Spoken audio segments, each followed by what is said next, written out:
அஸ்ஸலாமு அலைக்கும் வரஹ்மத்துல்லாஹி வபரகாத்துஹு. கண்ணியமிகு மாணவ மாணவிகளே, அன்பு சகோதர சகோதரிகளே, சென்ற பாடத்திலே நாங்கள் ஹதீஸ் ஜிப்ரீல் என்று வர்ணிக்கப்படக்கூடிய பைனமா நஹ்னு ஜுலூசுன் இன்த ரசூலில்லாஹி ஸல்லல்லாஹு அலைஹி வஸல்லம் என்ற ஹதீஸினுடைய தொடரில் ரசூலுல்லாஹி ஸல்லல்லாஹு அலைஹி வஸல்லம் அவர்கள் வந்த மனிதனுக்கு கொடுத்த பதிலாகிய அன் தஷ்ஹத அன் லா இலாஹ இல்லல்லாஹ் வ அன்ன முஹம்மதன் ரசூலுல்லாஹ் வ துகீமஸ் ஸலா வ துஅ்திய ஸகாத் என்ற தொடரில் வ துகீமஸ் ஸலா என்பதனுடைய விளக்கத்தை பார்த்தோம். இன்றைய பாடத்திலே நாங்கள் வ துஅ்திய ஸகாத், ஸகாத்தை கொடுத்தல், ஸகாத்தை நிறைவேற்றல் என்பதிலே ஸகாத்தை பற்றிய ஒரு விளக்கத்தை நாங்கள் இன்று பார்க்க இருக்கின்றோம். உண்மையிலேயே இந்த ஸகாத் என்பதற்கு இரண்டு கருத்துக்களை உலமாக்கள் சொல்கிறார்கள். அதாவது தஹாரத், அதே போன்று அன்னமா.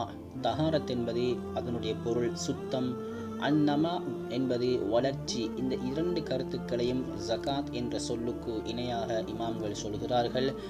அதே போன்று சில இடங்களிலே இந்த ஸகாத் என்பதற்கு சதகா என்ற ஒரு வாசகமும் குர்ஆன் ஹதீஸ்களிலே பதியப்பட்டிருக்கிறது. சூரத்து தௌபா 103ஆம் வசனத்திலே அல்லாஹு தஆலா இவ்வாறு கூறுகின்றான், ஹுஸ் மின் அம்வாலிஹிம் சதகத்தன், நபியே அவர்களுடைய செல்வங்களிலிருந்து சதகாவை நீங்கள் எடுங்கள், அதாவது ஸகாத்தை நீங்கள் எடுங்கள் என்ற ஒரு வார்த்தையை அல்லாஹு தஆலா குர்ஆனிலே பாவிக்கின்றான். எனவே ஸகாத் என்பதற்கு சதகா என்றும் சொல்லப்படுகிறது என்பது எங்களுக்கு தெரிய வருகிறது. ஆகவே கிதாபுகளிலே இந்த சதகா என்பதற்கு லுகத்துடைய ஒரு கருத்தும் இஸ்திலாஹுடைய ஒரு கருத்தும் பதியப்பட்டிருக்கிறது. இதனை கிதாபு படிக்கின்ற மாணவர்கள் நன்கு அறிந்திருப்பீர்கள். சிலவற்றை எடுத்துக்கொண்டால் லுகத்துடைய கருத்து என்று ஒன்று சொல்லுவார்கள், இஸ்திலாஹுடைய கருத்து என்று சொல்லுவார்கள். முதலாவதாக சதகா என்பதற்கு, அதாவது ஸகாத் என்பதற்கு லுகத்துடைய கருத்தை பார்க்க போனால் அஸ்ஸியாதா அன்னமாஉ, அஸ்ஸியாதா அதிகரித்து செல்லுதல், மேல் மிச்சமானது, அன்னமாஉ வளர்ச்சி அடைதல் என்ற கருத்தை இமாம்கள் பதிவு செய்கிறார்கள். இதே போன்று இஸ்திலாஹுடைய கருத்தை பார்க்க போனால் பல இமாம்கள் பல வரைவிலக்கணங்களை, அதுக்கு தஅரீஃபாத்துகளை சொல்கிறார்கள். அதில் ஒன்றுதான் ஹிய, அந்த ஸகாத் என்பது அத்தஅப்புது லில்லாஹி தஆலா, அல்லாஹு தஆலாவுக்குரிய ஒரு வணக்க வழிபாடு, பிஇஹ்ராஜி ஹக்கில் வாஜிபின், வாஜிபான ஒரு ஹக்கை வெளியாக்குவதன் மூலமாக அல்லாஹுக்கு சாக வேண்டி செய்யப்படுகின்ற ஒரு வணக்க வழிபாடாகும். ஃபீமாலின் ஹாஸின், குறிப்பான ஒரு பணத்திலிருந்து, லிதாஇஃபத்தின் மஹ்சூஸத்தின், குறிப்பிட்ட கூட்டத்தாருக்கு, ஃபீ வக்தின் ஹாஸின், குறிப்பிட்ட நேரத்தில், அதாவது குறிப்பிட்ட நேரத்திலே குறிப்பிட்ட கூட்டத்தாருக்கு குறிப்பிட்ட செல்வங்களிலிருந்து வாஜிபான ஒரு ஹக்கை அல்லாஹுக்காக வேண்டி வெளியாக்குதல், அல்லாஹுக்காக வேண்டி கொடுத்தல் என்பது ஸகாத் என்பதற்கு இஸ்திலாஹுடைய சில கருத்துக்கள் பதியப்பட்டிருக்கிறது. இது அல்லாத வேறு தஅரீஃபாத்துக்களும் அதிகமான கிதாபுகளிலே பலவிதமாக பதியப்பட்டிருக்கிறது என்பதை தாங்களும் அறிந்திருப்பீர்கள். ஆகவே இந்த ஸகாத் என்பதற்கு குர்ஆனிலே ஆதாரம் பார்க்க போனால் சூரத்து தௌபா 103ஆவது வசனத்திலே அல்லாஹு தஆலா இவ்வாறு கூறுகின்றான், ஹுஸ் மின் அம்வாலிஹிம் ஸதகத்தன் துதஹ்ஹிருஹும் வ துஸக்கீஹிம் பிஹா வஸல்லி அலைஹிம் இன்ன ஸலாத்தக ஸகனுன் லஹும் வல்லாஹு ஸமீஉன் அலீம். எனவே இந்த வாசகம் இஸ்லாத்திலே ஸகாத் இருக்கிறது என்ற ஒரு கருத்தை உணர்த்துவதோடு ஸகாத் என்பது இஸ்லாத்தில் மூன்றாவது ஒரு தூண் என்பதனை நாங்கள் ஏற்கனவே கற்றிருக்கின்றோம்.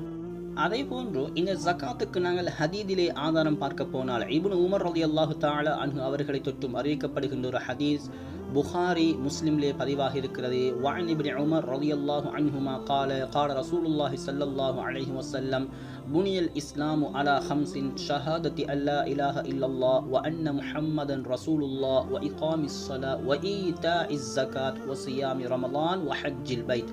எனவே இந்த ஹதீஸிலே சொல்ல வருகிறார்கள், ரசூலுல்லாஹி ஸல்லல்லாஹு அலைஹி வஸல்லம் அவர்கள் சொல்லியதாக இஸ்லாம் 5 தூண்களிலே கட்டப்பட்டிருக்கிறது. முதலாவதாக ஷஹாதத்து கலிமா, இரண்டாவதாக தொழுகை நிலைநாட்டுதல், மூன்றாவதாக ஸகாத் கொடுத்தல், நான்காவதாக ரமதான் மாதத்தில் நோன்பு நோற்றல், ஐந்தாவதாக ஹஜ் செய்தல்.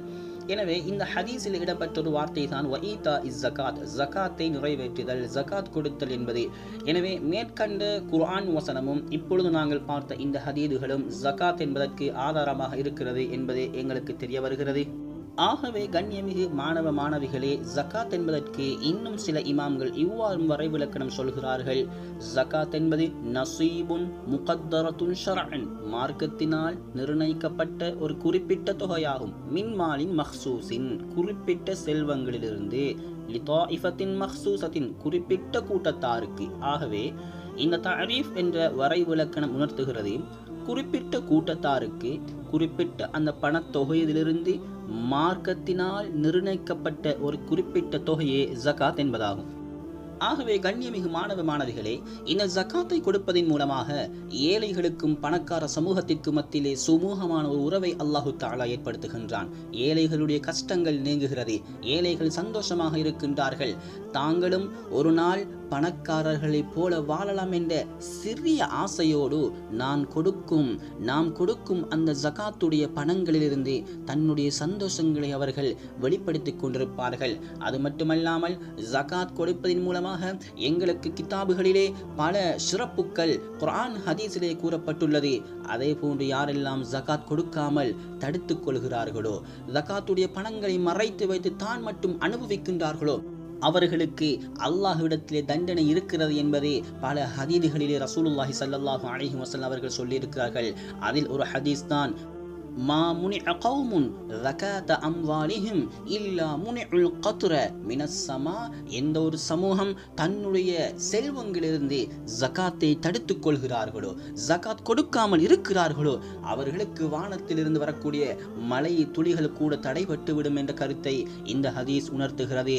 ஆகவே அன்புக்குரிய சகோதர சகோதரிகளே, அன்பு மாணவ மாணவிகளே, ஜகாத்துடைய பணம் என்பது எங்களுக்கு சொந்தமானதல்ல. அது 8 கூட்டத்தார்களுக்கு சொந்தமான ஒரு பணம். அந்த பணத்தை எங்களால் அனுபவிக்க முடியாது. அந்த பணத்தை நாங்கள் அவர்களுக்கு பங்கிட்டு கொடுத்து விட்டால் மீதமுள்ள எங்களுடைய எல்லா பணங்களும் தஹாரத் சுத்தமுள்ளதாக மாறிவிடும். அவர்களுடைய பணத்தையும் அதே பணத்தோடு சேர்ந்து நாங்கள் அனுபவித்துக் கொண்டிருந்தால் எல்லாம் ஒன்றோடு ஒன்றாக கலப்பட்டு நாசமாகிவிடும். அல்லாஹ்வினுடைய சாஃபத்துக்கும் நபியுடைய சாஃபத்துக்கும் நாங்கள் ஆளாகிவிடுவோம் என்பது குர்ஆன் ஹதீஸிலிருந்து எங்களுக்கு தெரிய வருகிறது. எனவே அடுத்ததாக இந்த ஜக்காத் எதில் கடமையாகிறது என்று பார்க்க போனால், முதலாவதாக தங்கம் வெள்ளியை எடுத்துக்கொள்ளலாம். தங்கமாக இருந்தால் 85 கிராம் இருக்க வேண்டும் அல்லது 85 கிராமுக்கு மேற்பட்டிருக்க வேண்டும். வெள்ளியாக இருந்தால் 595 கிராம் இருக்க வேண்டும் அல்லது 595 கிராமுக்கு மேற்படி இருக்க வேண்டும். இவ்வாறு இருந்தால் அதனுடைய சட்ட திட்டங்களை கவனித்து அதற்குரிய ஜக்காத்தை கொடுக்க வேண்டும். இதிலே கிராமுடைய கணக்கு விடயத்தில் பல இமாம்களுக்கு மத்தியில் பல கருத்து வேறுபாடுகள் இருக்கிறது என்பதையும் இந்த இடத்தில் நாங்கள் கவனத்தில் கொள்ள வேண்டும். அடுத்ததாக பிராணிகளில் ஆடு, மாடு, ஒட்டகம் இம்மூன்று பிராணிகளிலுமே ஜக்காத் கடமையாகிறது. ஆட்டுடைய எல்லையை பார்க்க போனால் 40 ஆடுகள் இருக்க வேண்டும், மாட்டுடைய எல்லை 30 இருக்க வேண்டும், ஒட்டகம் 5 இருக்க வேண்டும். இந்த கணக்கை அந்த பிராணிகள் அடைகின்ற பொழுது அதனுடைய வருட எல்லைகளை கவனத்தில் கொண்டு எத்தனை ஆடுகள் இருந்தால், எத்தனை மாடுகள் இருந்தால், எத்தனை ஒட்டகங்கள் இருந்தால், எத்தனை ஆடு மாடுகள் அதிலே கடமையாகிறது, ஜக்காத்துடைய கணக்காக கணக்கிட்டு கடமையாகிறது என்பதனை பார்த்து வருடங்களை பூர்த்தியையும் பார்த்து நாங்கள் அதிலே ஜக்காத்தை கொடுக்க வேண்டும். அடுத்ததாக தானியங்கள், நெல், கோதுமை போன்றவைகள் அதனுடைய ஜக்காத்தை அதனுடைய அறுவடையின் போது அதனை கணக்கிட்டு அதனை முறைப்படி கொடுக்க வேண்டும். அடுத்ததாக உருது திஜாரா, வியாபார பொருட்கள் என்பார்கள், இதனை அதனது முறைப்படி கணக்கிட்டு அதனுடைய ஜக்காத்தையும் கொடுக்க வேண்டும் என்பதை நாங்கள் அறிந்திருக்க வேண்டும். நாங்கள் இப்பொழுது பார்த்து செல்வது ஜக்காத்துடைய விளக்கம். ஜக்காத்துடைய பாடம் என்பது மிக மிக விரிவான ஒரு பாடம். அதிலே கருத்து வேறுபாடுகள் வரலாம், ஒவ்வொரு இமாம்கள் ஒவ்வொரு கருத்துக்களை சொல்லுவார்கள்.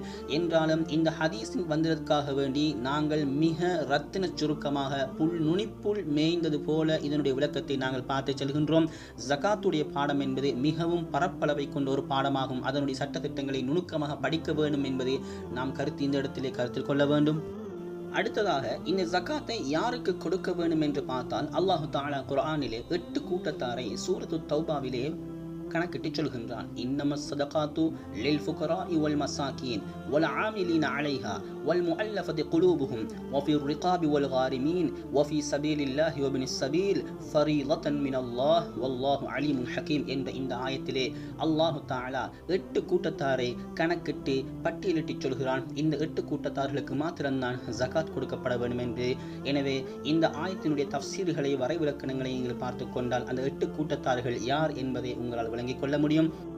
ஆம், உண்மையில் இன்றைய பாடத்தில் நாங்கள் ஜகாத்தை பற்றிய மிக மிக சிறிய குறிப்பை நாங்கள் பார்த்திருக்கின்றோம். இந்த ஜகாத்தை பற்றிய முழு விவரங்களை படித்து கொண்டால் தான் ஜகாத் என்றால் என்ன, அதனை யாருக்கு பங்கிட வேண்டும், எப்போது பங்கிட வேண்டும், அதனுடைய நிசாபுடைய எல்லைகள் எப்படி பார்க்க வேண்டும், இந்த மாட்டு எத்தனை மாடுகள் இருந்தால் எத்தனை மாடுகள் கடமை, எத்தனை ஆடுகள் இருந்தால் எத்தனை ஆடுகள் கடமை என்று எங்களுக்கு தெரிய வரும்.